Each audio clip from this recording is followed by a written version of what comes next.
Speaker, sir, have you ever wondered why Mahatma Gandhi laid such emphasis on khadi? Why was it that he framed the entire Indian freedom struggle around the concept of khadi? And why is it that he only wore khadi?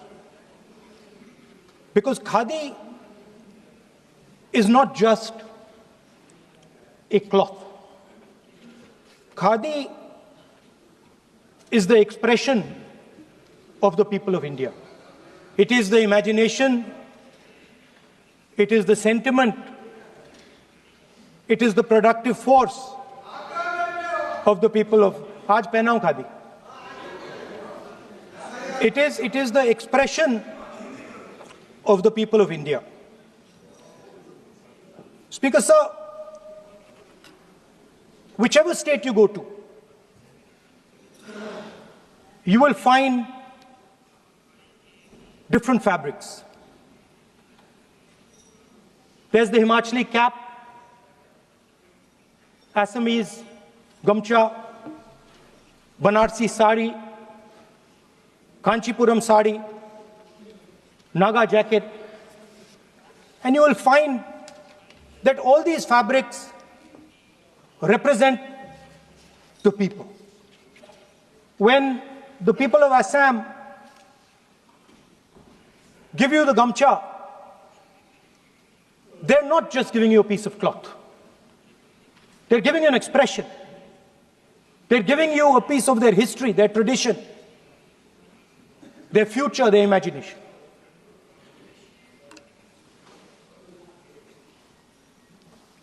It's the same when the Nagas wear that jacket. When they come and see us, they make us wear the jacket because they want us to be embraced by the fabric. But Speaker, sir, these fabrics are beautiful. But if you look slightly deeper and you look closely at the fabric, you will find that each one of them has thousands of little threads embracing each other. A Kanchipuram sari might have a golden thread, but the golden thread means nothing without the green thread or the yellow thread near it. The other thing to notice about the sari or any other fabric is that all the threads are equal. No one thread is superior to another thread. They all come together. The threads cannot protect you. The threads cannot keep you warm. But when they come together as a fabric, they can keep you warm, they can protect you, they can express what you have in the heart. Speaker, sir, in the same way, our nation is also a fabric. It's a fabric made up of 1.4 billion people, and the fabric is woven together by the vote. Let me repeat it. It is a fabric of 1.5 billion people, and it is woven together by the vote. Everything that we see, in fact, this house where I'm standing today, the Lok Sabha, Rajya Sabha, Vidhan Sabhas across the country, Panchayats across the country, none of them would exist if the vote did not exist. We talk with great pride about HAL, BHEL, ONGC, Tejas, Chandrayaan. We have a list of things we say.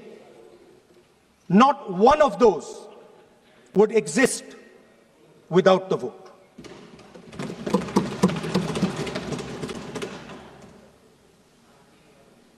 Speaker, sir,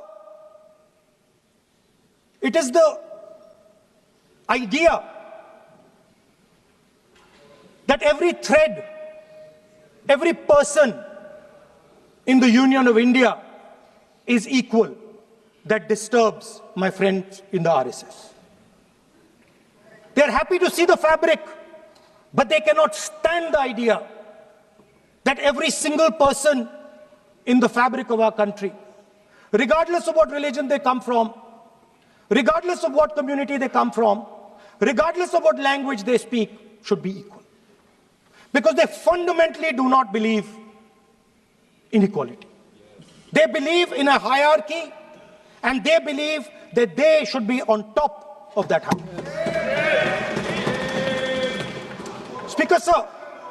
Speaker, sir, on the 30th of January, 1948, 3 bullets pierced the chest of Mahatma Gandhi. Nathuram Godse assassinated the father of our nation. Today, our friends do not embrace him. Today, our friends have pushed him away. He's an uncomfortable truth. But that's not where the project ended. You see, as I said, everything has emerged from the vote. All the institutions have emerged from the vote. So it's obvious that the RSS has to capture all the institutions that have emerged from the vote. So the project, after Gandhiji's assassination, the next step of the project was the wholesale capture of India's institutional framework.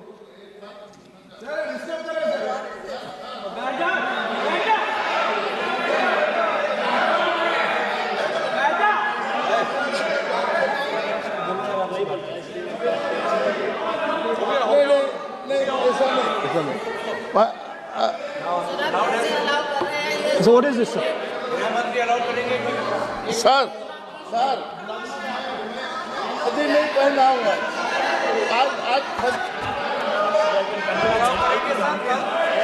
I'm doing, relax. मैं बुलाता हूँ, please बैठिए So, please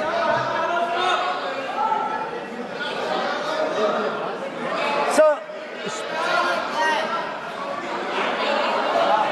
आप बोले पर हाथ मत जोड़े।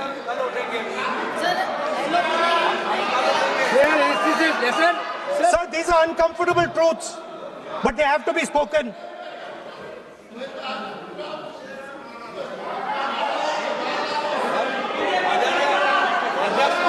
कितना खादी पहनते थे थोड़ा बता दे। So these are uncomfortable truths, but they have to be spoken. My friends don't like the connections I'm making. They're disturbed by them. It's obvious. Speaker, sir, so after the father of the nation was assassinated, his vision of an equal India, of an India where institutions belong to the people, had to be destroyed. And so the process started, and the RSS attempted to capture one institution after the other.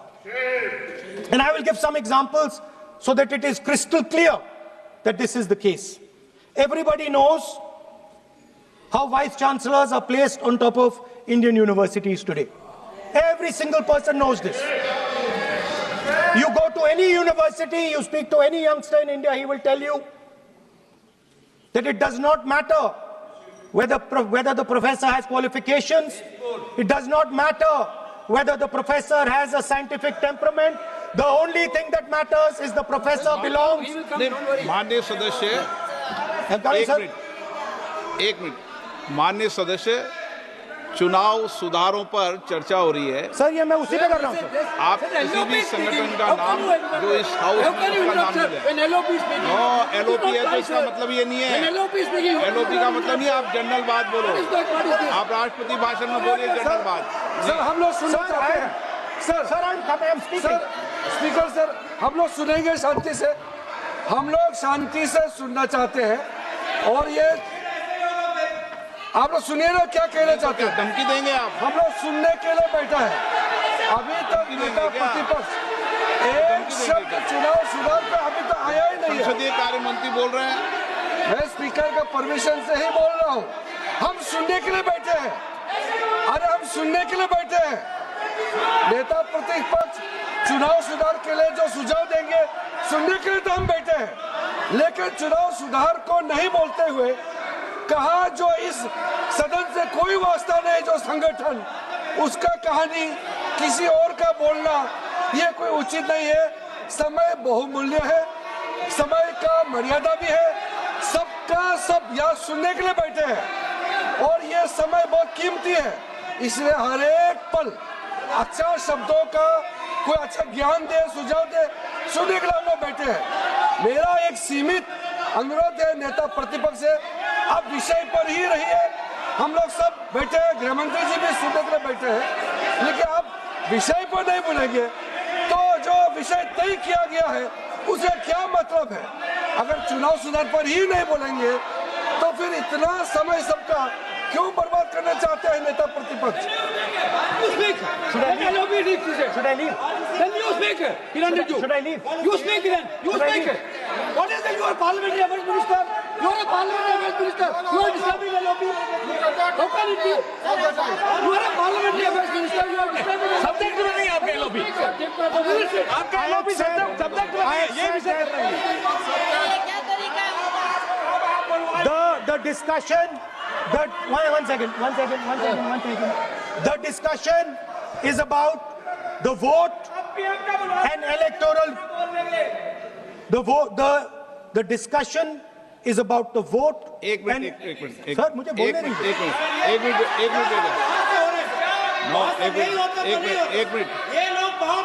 Minute बैठिए।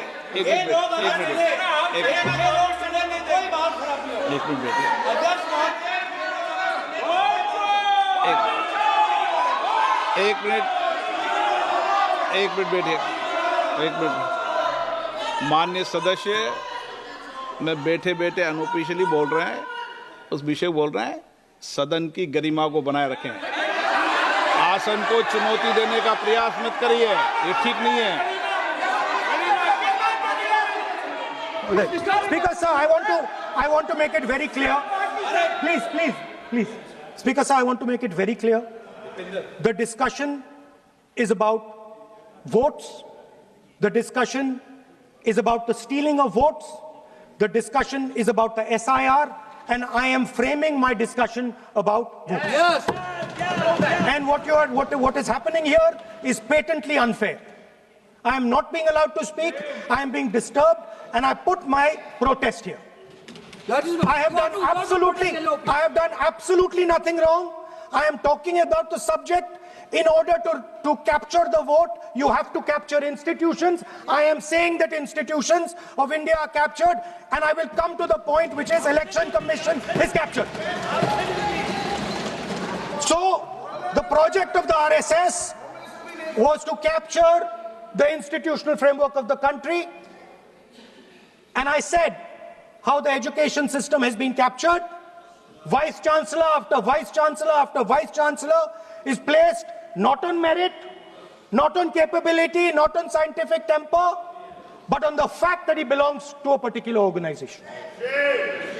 Second capture, which helps in destroying democracy, the capture of the intelligence agencies. We have the Home Minister sitting here, the capture of the CBI, of the ED, of the Income Tax Department.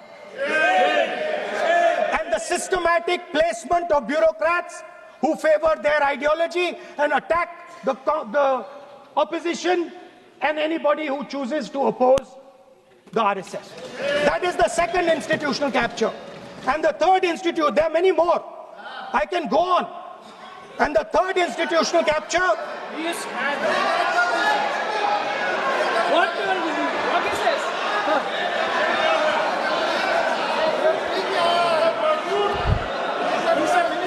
मानिए please मानिए. Yes, become sonite.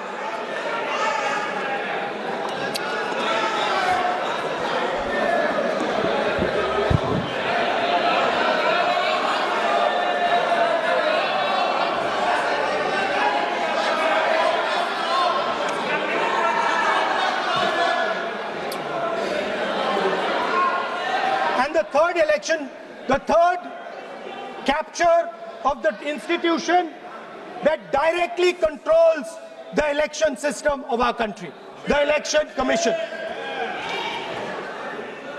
Now, I'm not saying this without proof.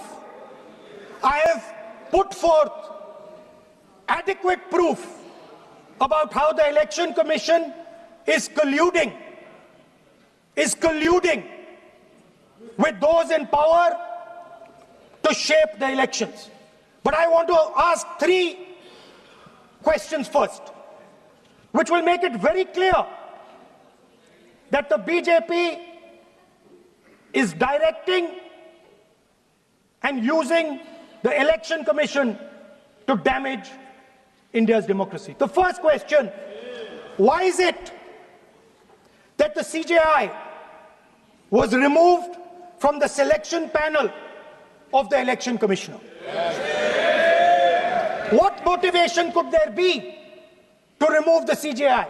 Do we not believe in the CJI? Of course we believe in the CJI. Why is he not in that room? I sit in that room. It is so-called a democratic decision. On one side, Prime Minister Narendra Modi and Mr. Amit Shah. On the other side, the leader of the opposition. I have no voice in that room. What they decide is what happens. So the first question, why is the Prime Minister and Amit Shah so keen on choosing exactly who the Election Commissioner is going to be? Second question, and even more devastating question, no Prime Minister has done this in the history of India. In December 2023, this government changed the law. They changed the law to make sure that no election commissioner could be punished for any action they take while they are election commissioner. Yes.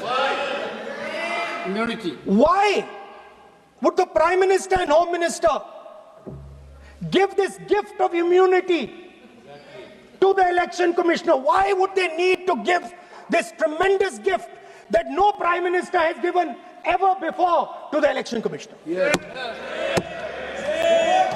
Mr. Shah is looking into the ceiling. Maybe he will answer this question when he speaks. And finally, why was the law with regards to CCTVs and the data that they contain changed? Why was a law put in place that allows the Election Commission to destroy CCTV footage 45 days after the election? What is the need? The answer given is it is a question of data. It is not a question of data. It is a question of stealing the election. Now, what is the result of this institutional capture? What is the result of controlling the Chief Election Commissioner and the Election Commission? First of all, we have a set of election campaigns that are tailored for the Prime Minister.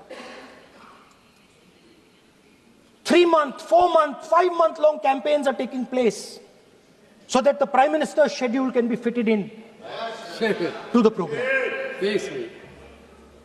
Second, we have a Brazilian woman who appears 22 times on the voter list of Haryana. Please. No. 22 22 times this lady appears. एक minute please एक minute. आप नेता प्रतिपक्ष है, मैं इस तरीके से सदन की कार्रवाई नहीं चलने दूंगा। ये सदन है, सदन की गरिमा को बनाए रखें। आप सदन की गरिमा से बोलेंगे तो ठीक, नहीं जैसे सदन नहीं चलेगा। नो, गलत तरीका है आपका, नहीं होगा। आप ले रहिए,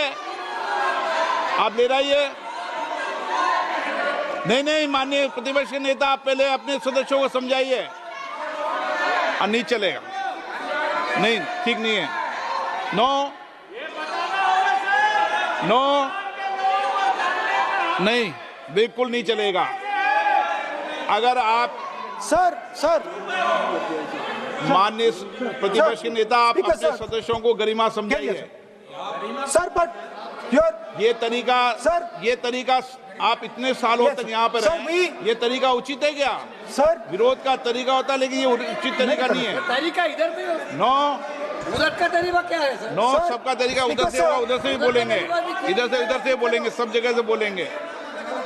Speaker sir, I don't agree with the showing of photographs here, but it is a reflection of our democratic structure. This is what is happening in our democracy, that you're not allowing us to show. This Brazilian woman has appeared 22 times on the voter list in Haryana. And not only that, there is one woman whose name has appeared 200 times, more than 200 times in one booth in Haryana. And it is very clear, and I have proven without doubt, that the election of Haryana was stolen. And the theft was ensured by the Election Commission of India. I've said it again and again and again. Now, nowhere has the Election Commission answered my questions. The Election Commission has not told me why this lady's picture has appeared on the polling list. They have not told me why lakhs and lakhs of duplicate voters are existing. They have not told me why a BJP leader is coming from Uttar Pradesh to vote in Haryana. These are straightforward questions. And there is clear proof which I have put in front of the country. Right? But the Election Commission has no answer to these questions. And that is the result of the complete capture of the Election Commission by the people across the aisle.